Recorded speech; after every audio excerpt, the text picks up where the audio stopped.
No Time to Die is a 2021 spy thriller and the 25th installment in the James Bond franchise.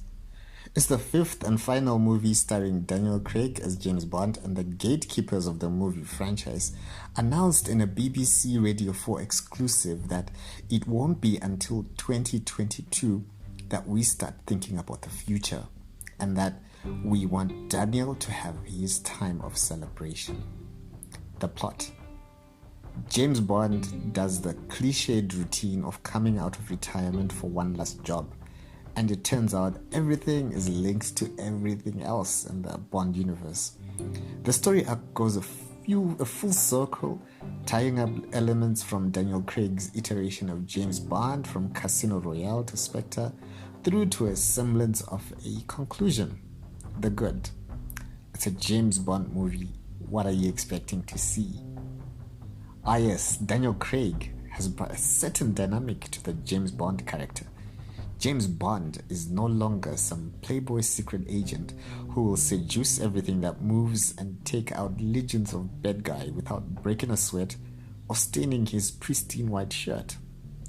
Daniel Craig's James Bond is rough around the edges, shows his age, wears his heart on his sleeve, gets hurt, betrayed, bleeds, cares, loves.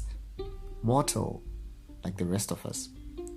Yes, he still oozes charm, but it's a rugged sort, and the women around him catch feelings. The bad. At times, this James Bond version comes across as a bit emo, as Generation Z would call it. He gets broody, professes love, and makes logically unsound decisions for a James Bond secret agent with a license to kill. Actually, aspects of the movie give it an air of a convoluted romantic thriller than an espionage movie, albeit a somber one. With a running time of 2 hours 43 minutes, it suffers the curse of a guest who stays long past their welcome.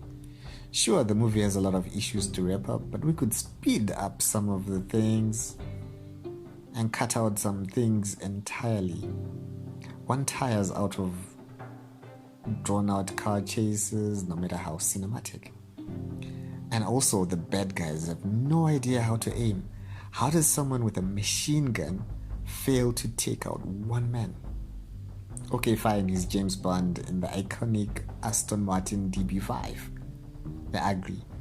While it's never mentioned as necessary to have watched or to still remember details from the previous James Bond movies, as I watched No Time to Die, I wondered if I should have recapped the previous movies before delving into this one, because I felt like I was missing some dynamics and references.